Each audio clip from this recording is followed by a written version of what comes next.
O primeiro problema que tem contaminado, que tem feito igrejas inteiras ficarem doentes, é a infiltração de incrédulos nas igrejas. Muitas igrejas não têm critérios de recebimento de novos membros.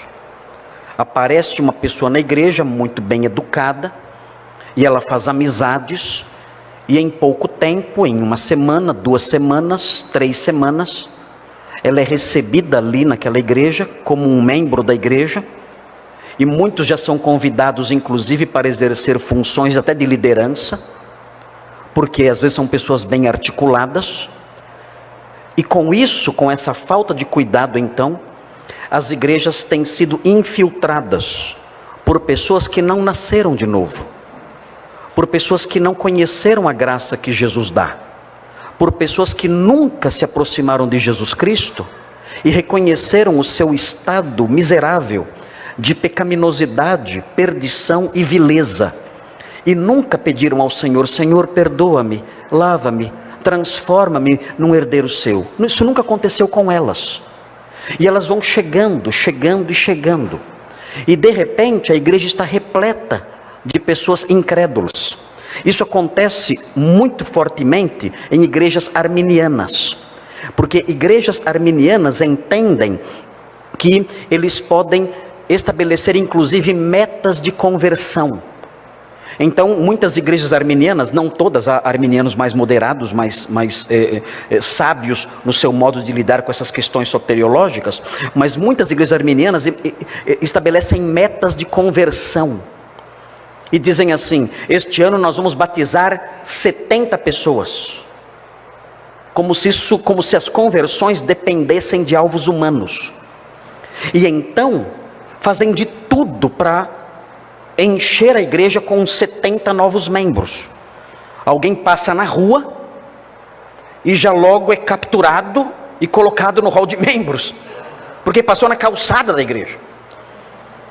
Ele fala: não, mas eu não quero. Não, você vai, temos uma meta, e temos que alcançar a meta. O Senhor vai nos ajudar e alcançaremos a meta. Então enche a igreja de incrédulos. Em pouco tempo aquela igreja não é mais uma igreja propriamente dita, é um aglomerado de pessoas incrédulas participando de uma associação de contornos religiosos. E então o que acontece? O crente verdadeiro entra naquela igreja e ele percebe que há algo errado. Ele percebe o comportamento dos jovens, e ele percebe que não houve transformação naqueles jovens. Ele vê que aqueles jovens não têm uma mente diferente dos jovens do mundo. Ele percebe que o comportamento, o modo de se comportar, o modo de falar, o modo de vestir, a atitude dos jovens, os seus gostos, essas coisas todas, eles percebem, os crentes percebem que aquela juventude não é em nada diferente da juventude lá de fora. Eles entraram para a igreja e estão ali e são incrédulos. Os seus programas de lazer, os seus passeios, os lugares que eles frequentam, a forma como eles namoram, tudo isso é típico dos incrédulos. E então o crente naquela igreja, ele sente que há algo estranho ali.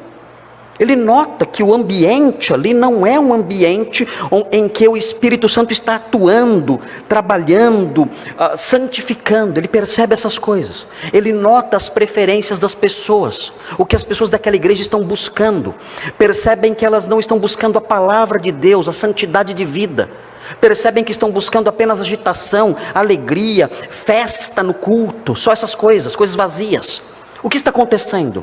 Aquela igreja foi infiltrada por incrédulos, está repleta de incrédulos. Esse é o problema. E o crente então, verdadeiro, ele vai ali e ele não se sente bem ali, ele se sente mal, e ele começa então a sentir um cansaço, porque esse tipo de coisa tem invadido muitas igrejas.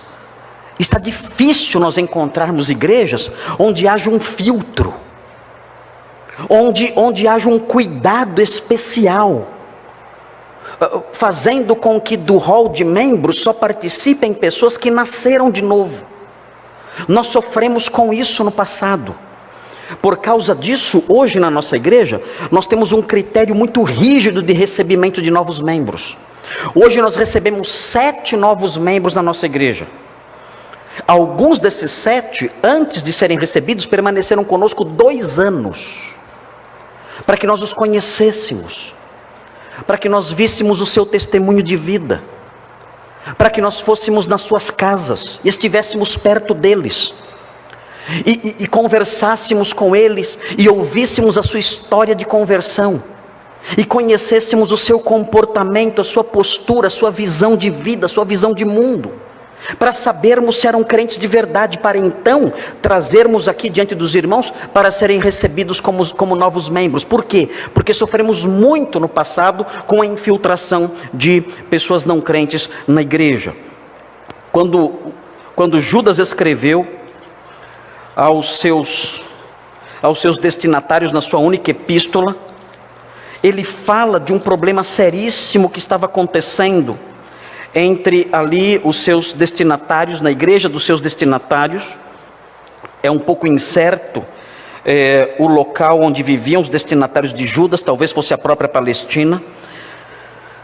Mas ele diz no versículo 4 da sua epístola, ele fala do problema.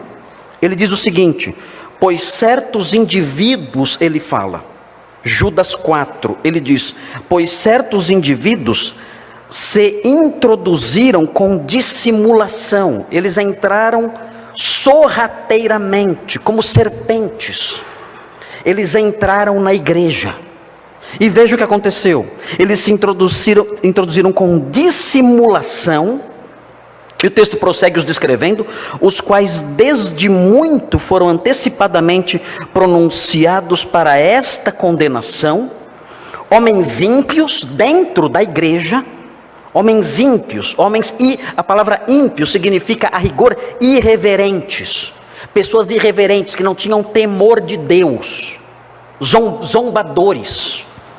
E prossegue o texto, que transformam em libertinagem a graça do nosso Deus, pessoas que diziam, Deus perdoa tudo, a graça de Deus cobre tudo, e então viviam porcamente, da forma mais suja possível, dizendo, a graça de Deus permite e cobre e perdoa tudo.